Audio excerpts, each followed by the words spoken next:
ఎవరికైనా ఏదైనా అన్యాయం జరిగింది అంటే డెఫినెట్‌గా చాలామంది పెద్దవాళ్ళు స్పందిస్తూ ఉంటారు. ఇండస్ట్రీలో దానికి చాలామంది మంచి అంటే ఇలాంటి సపోర్ట్ చేసేవాళ్ళు లైక్ మన మంచు మనోజ్ గారు కానివ్వండి, ఇలాంటి వాళ్ళు ఎంతోమంది ఉంటూ ఉంటారు. అంటే ఆల్ టైమ్ రెస్పాన్స్ అన్నమాట వాళ్ళు. యాక్చువల్లీ మేడం మీకు అందరికీ ఫ్రాంక్‌గా ఒక విషయం చెప్తున్నాను. చాలామంది ఆడియన్స్‌కి కూడా తెలియాలి. ప్రతి దాంట్లో కూడా ఫ్రాడ్ ఉంటది. ఈ ఎలిగేషన్స్ ఉంటాయి. చాలా నీచంగా బిహేవింగ్ ఉంటాయి. అన్నీ ఉంటాయి. కానీ సినిమా ఇండస్ట్రీకి వచ్చినప్పుడు ప్రతి ఒక్కరిని అలాగే చూస్తారు మేడం. నిజంగా చెప్తున్నాను మేడం. సినిమా ఇండస్ట్రీ అనేదే లేకపోతే సగం సగం హెల్పింగ్ పనులు అయిపోతాయి. ఎంతమంది హీరోలు ఎన్ని హెల్ప్ చేస్తున్నారండి. ఒక్క మీడియా అయినా ఇప్పుడు మహేష్ బాబు గారు చేస్తున్నది కానీ, బాలకృష్ణ గారు చేస్తుంది కానీ, మన మెగాస్టార్ చిరంజీవి గారు చేస్తుంది కానీ, మన రామ్ చరణ్ గారు చేస్తున్న వారిని ఏమైనా బయటికి చూపిస్తున్నామా? అయ్యో! ఎందుకు చూపించట్లేదు? మహేష్ బాబు గారు గుండె ఆపరేషన్లు చేపిస్తున్నారు. వాటిని మేము ఫోకస్ చేస్తున్నారా? మరి ఎంతమందికి అయిందో వాళ్ళ ఎంట్రీ ఒకటైనా చూపించండి నాకు. అంటే ఇప్పుడు ఎగ్జాంపుల్ అండి, 10 లక్షలు సహాయం చేసి 100 షోలు ఎంట్రీ ఇచ్చేస్తారు ఒక్కొక్కరు. మరి ఒక్కొక్కరికి హార్ట్ ఆపరేషన్ చేస్తున్నప్పుడు వాళ్ళ ఇంటికి వెళ్ళి అమ్మ నీకు మహేష్ బాబు గారు చేశారు, ఎవరు చేశారు, అవునా నువ్వు ఎలాగొన్నా హ్యాపీగా ఉన్నా, ఒక 5 years తర్వాత అమ్మాయి స్కూల్కి వెళ్తున్నప్పుడు మహేష్ బాబు గారు గుండె ఆపరేషన్ చేసిన అమ్మాయికి ర్యాంక్ వచ్చింది చూసారా, బతికించబట్టి ఈ అమ్మాయి బాగా చదువుకుంది, అలాగే ఎందుకు చూపించారు అంటే దీనికి వ్యూవర్షిప్ ఉండదు. మనకు కావాల్సింది ఏంటో తెలుసా, 2 గోడల మధ్యలో అంటే ఒక బెడ్రూమ్లో ఏం జరుగుతుందో కెమెరా పెట్టి చూపించి వాళ్ళిద్దరు కొట్టుకుంటుంటే మనం చూపిస్తే వ్యూషిప్ వస్తుంది. ఇప్పుడు ఆడియన్స్ అలాగే ఉన్నారు. ఇప్పుడు రామ్ చరణ్ గారు మొన్న రీసెంట్గా వాయినాడు కానీ లేకపోతే మన వైజాగ్ కానీ ఇక్కడ తెలంగాణ మన రీసెంట్ విజయవాడ ములిపోతే ఎంతమంది సినిమాలు 2 లక్షలు హెల్ప్ చేశారండి. ఒక్కరైనా ఎంత హెల్ప్ చేశారని మాట్లాడారు. తీసుకుంటున్నారులే లక్షల కోట్లు ఏంటి మేడం, ఎంత చెట్టుకి అంతే గాలి పిండుకోలదే రొట్టె అన్నట్టు కోట్లు తీసుకున్నోడికి లక్షలు మంత్లీ అవుతాయి. 1 కోటి రూపాయలు రెమ్యునేషన్ తీసుకున్నోడికి అవుతుంది. వాళ్ళు ఒక్కసారి కానీ ఒక్క 2 years సినిమా లేకపోతే వాళ్ళు మళ్ళీ అదే 2-3 కోట్లు అప్పు అయిపోతారు. మిడిల్ క్లాస్ మేమే ఉంది మేడం, నచ్చితే సినిమాకి వెళ్తాం, లేకపోతే లేదు, మళ్ళీ 100 వస్తే తింటాం, లేదా పడుకుంటాం. కానీ అలా కాదు, వాళ్ళు డైరెక్ట్గా అయితే పైకి వెళ్తారు, లేదు డౌన్ అయిపోతారు. వాళ్ళ పరిస్థితి మనకు తెలియదు, కానీ నోరు జారేస్తాం. సినిమా ఇండస్ట్రీని అందరినీ తిడుతున్నాం. సినిమా ఇండస్ట్రీలో సేఫ్టీ విషయంలో నేను 100% బాండ్ పేపర్ మీరు రాసిస్తాను మేడం. ఈరోజు ఒక సినిమా షూట్ జరిగితే మీరు తెల్లవారు 4 గంటలకి ఒక్కసారి కెమెరా పట్టుకొని రండి. ఎక్కడికి? మన ఇందిరానగర్ గడ్డ మీదకి రండి. జూనియర్ ఆర్టిస్టులు ఉంటారు, అందరూ చిన్న అమ్మాయిలు కాదు, మినిమం 18 years అబౌవ్ అమ్మాయిలు, పెద్దవాళ్ళు, ముసలోళ్ళు అందరూ ఒక 4-5 బస్సులతో వెళ్ళిపోతుంటాయి. ప్రొడక్షన్ వ్యాన్లు వెళ్ళిపోతుంటాయి. అక్కడ అందరూ ఆడవాళ్ళే ఉంటారు. మరి అంతమంది ఆడవాళ్ళతో రిస్కులతో కూడుకున్న వర్క్లో మినిమం నెలకు 2-3 కంప్లీట్ లైన్ రావాలి కదా. సేఫ్టీ లేకపోతే ఎంత సీరియస్గా ఉంటుంది తెలుసా మేడం. ప్రతి దానికి కూడా వాళ్ళు పిన్ టు పిన్ మానిటరింగ్ చేస్తుంటారు. ఓన్లీ అసిస్టెంట్ డైరెక్టర్లో సినిమా కాదు, బయట ఏం జరుగుతుందో మానిటరింగ్ ఒక 4 ఉంటారు, సైలెంట్ చూస్తుంటారు. ఎక్కడెంత ఏంట్రా అమ్మాయితే ఏంట్రా అసభ్యంగా మాట ఎట్లా అరే నేను బయట పంపించండి అంటారు జూనియర్ ఆర్టిస్ట్. అంత కేర్గా ఉంటుంది. అలాగే మన డ్యాన్స్ ఫీల్డ్లో కూడా మేడం, మా డాన్సర్లు మీరు అనుకుంటారు మేము నైట్ షూట్కి వెళ్తాం, 6 to 2 కాల్ షీట్ ఉంటుంది. అంటే సాయంత్రం 6 గంటల నుంచి రాత్రి 2 గంటల వరకు. మరి 2 గంటల ప్యాకప్ చెప్పిన తర్వాత మరి అమ్మాయిలు వాళ్ళు సపరేట్గా తీసుకొచ్చి వాళ్ళు ఇంటికి దగ్గరలో తీసుకెళ్ళి డ్రాప్ చేస్తాం. ఒకవేళ లేదు అంటే ఇప్పుడు నన్ను అంటారు అని నాకు ఇంటి దగ్గర డ్రాప్ చేయమంటారు, ఇక మనం తీసుకెళ్ళి ఇంటి దగ్గర దించేసి వస్తాం. మాకు అక్కజేళ్ళు ఉంటారు. అంటే ఇండస్ట్రీలో ఉన్న వాళ్ళందరూ కూడా ఇంకా ఎలాగంటే ఎలా మాట్లాడుకుంటారు, వీళ్ళు ఒక రేపిస్టులు, వీళ్ళు మంచోళ్ళు కాదు అన్నట్టే మాట్లాడుతున్నారు. సార్ ఇండస్ట్రీలో ఉన్న వాళ్ళందరి గురించి మాట్లాడడానికి ఇండస్ట్రీని తిడితే ఇండస్ట్రీ అందరు ఇప్పుడు గుళ్ళో దేవుని తిడుతున్నాం. మేము కూడా ఇండస్ట్రీలో మేము కూడా మీతోనే ట్రావెల్ అవుతున్నాం. పొద్దున్న లేచిన దగ్గర నుంచి మాకు వచ్చే గెస్ట్లు అందరూ కూడా ఇండస్ట్రీ పీపులే వస్తారు. సో ఎవరు ఏంటి అనేది తెలుసు సార్. ఇండస్ట్రీ అనే పేరు అది తీసుకురావడం మంచిది. అది కళామ తల్లి, ఎవరికైనా అమ్మ కదా. నేను అది చెప్పాను, అమ్మని పక్కన పెట్టుకొని ఎవరు కూడా సంసారం చేయరు కదా మేడం.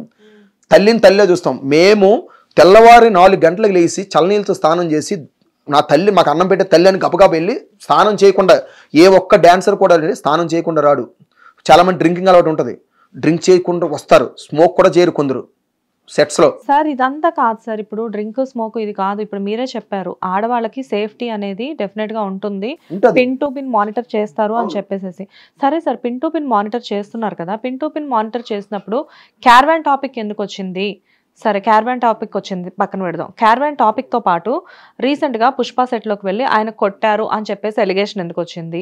ఇవన్నీ కాకుండా బయట పిన్ టు పిన్ మానిటర్ జరుగుతున్నప్పుడు మమ్మల్ని యూజ్ చేసుకున్నారు అన్న మాటలు ఎందుకు వస్తాయి? ఇప్పుడు మీరే అన్నారు కదా ఎలిగేషన్ అని, క్యారీవాన్ అన్ని ఎలిగేషన్స్ అలా కదా, క్యారీవాన్ లోకి ఏదో అన్నారు మీరు, క్యారవాన్ టాపిక్ అసలు ఎందుకు వచ్చింది అది నేను అడుగుతున్నాను. అది చెప్పింది ఎవరు?